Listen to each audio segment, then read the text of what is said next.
大家好，我係音音。閱讀書齋開講嘅第一套書就係曾仕強教授嘅《易經的智慧》。中華民族最古老嘅經典《易經》係中國哲學思想嘅源頭。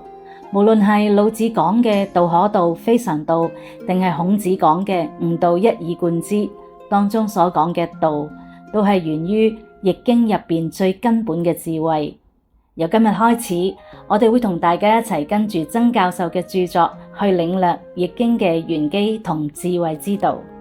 有一段歷史，相信大家都唔會陌生，就係商朝本來都係一個幾好嘅朝代，但係傳到商紂王嗰陣，大家都知道佢品性極差，暴虐無道，搞到老百姓怨聲載道。嗰陣時嘅百姓反而更加擁戴周西伯，即係後嚟嘅周文王。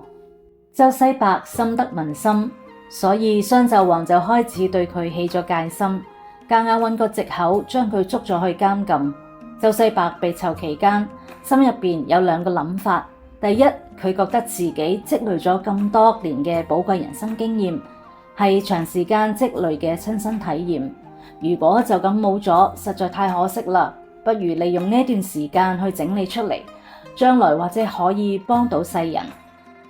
第二，佢深知紂王呢個人話殺就殺，唔會念及以前嘅情面，知道自己命在旦夕。當商紂王叫人將周西伯個仔剁成肉醬，整成肉包送俾周西伯食嘅時候，其實佢亦都知道個包裏邊係自己嘅親生仔嘅肉。佢最後都食咗落肚。佢唔係殘忍，佢點會忍心去食自己嘅仔嘅肉呢？佢係為咗顧全大局，要保住條命，因為嗰陣時佢冇辦法同紂王對抗，所以要忍氣吞聲，忍辱負重，先至能夠完成理想。就係咁，佢就喺監獄裏邊開始為易經撰寫經文。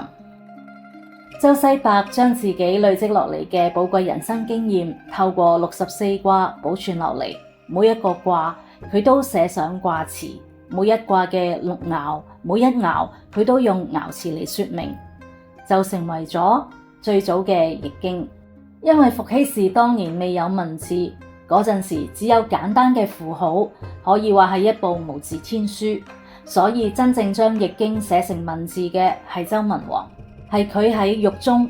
費煞苦心，一個字一個字斟酌完成嘅。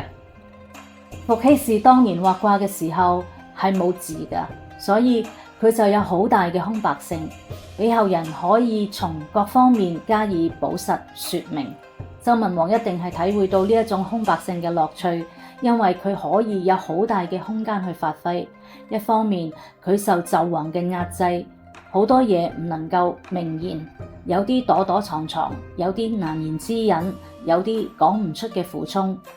另一方面，佢亦為我哋創造咗一個空間，叫做留白性。佢喺字裏行間留咗好多可以拐彎抹角嘅空間。周文王寫完易經之後，相信好多人都想改動佢，因為只要改到一個字就可以成名。但係就係點改都改唔到，就算有啲地方可以咁解，又可以咁樣解，含混不清，大家依然非常尊重周文王。所以佢寫嘅經文大部分都流傳到落嚟。周文王喺獄中寫易經，為咗避免商紂王嘅迫害，好多說話唔可以講得太明白，只能夠用吉、凶、悔、論呢啲卜筮詞語嚟解釋自然同埋社會嘅普遍規律，